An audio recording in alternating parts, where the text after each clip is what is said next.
Hello folks, how are you doing? Don Kelly here. I hope you're all keeping well. Just a quick post here. I'm going to talk about custom orthotics or generic orthotics and do they really work.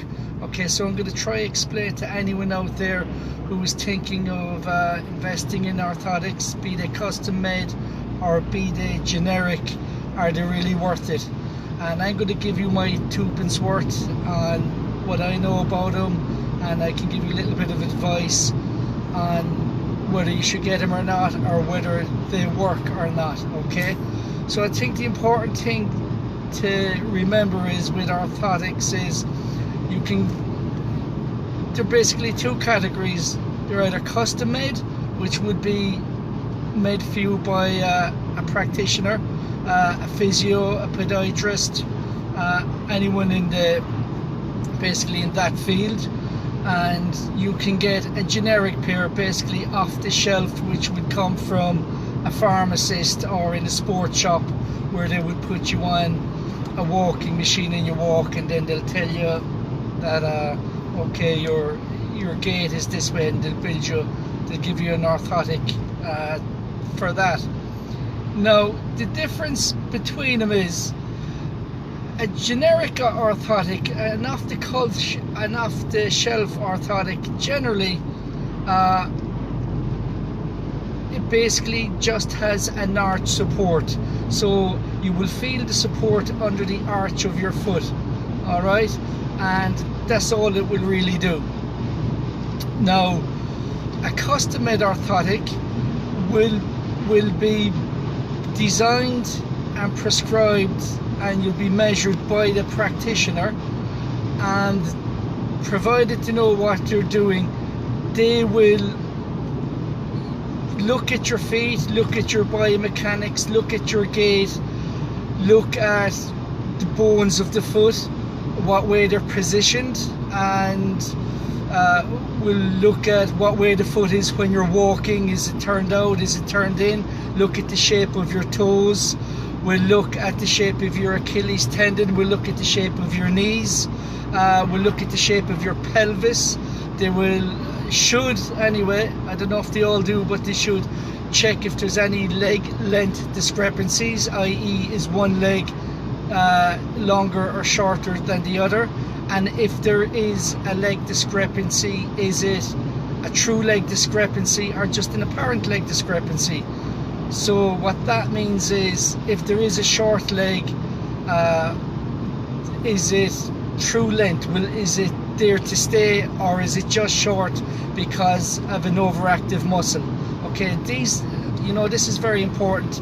And all the previous things I spoke about, foot shape, foot size, in-toeing, out-toeing, all that, these are all very, very important if you were deciding to get an orthotic. And these are all the things that have to be checked if you're going to wear an insole or an orthotic. Okay, when you just get a generic one off the shelf, it doesn't account for any of that, and this is why possibly a lot of people don't find any benefit from them, and there's a myth there then that they don't work. Okay, also with a lot of the off-the-shelf orthotic, the arch that you feel the support in, it is too high. Okay, and that can have an adverse effect on the foot, especially when you're walking, because the control of the foot necessarily should not be at the arch, because if it's too high there, then you're going to affect the natural movement of the foot when you're walking, especially if you have to lean forward, or push your knee forward.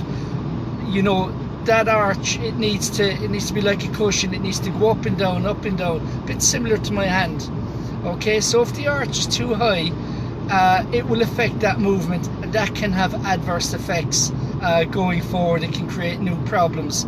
So a lot of the support, what a person will tend to feel if they just wear a genetic orthotic, they'll say, oh yeah, God, I can feel that under the arch of my foot, that's nice and supportive. That's not necessarily always a good thing. Okay, it can create problems further going down the line.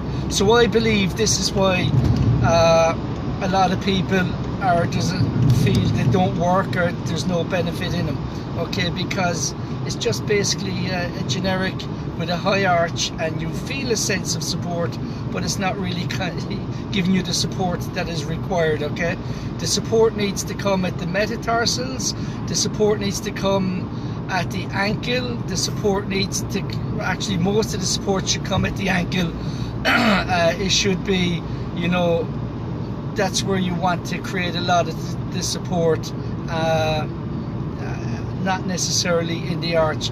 So there are kind of some differences where a generic one orthotic is different than a custom built one.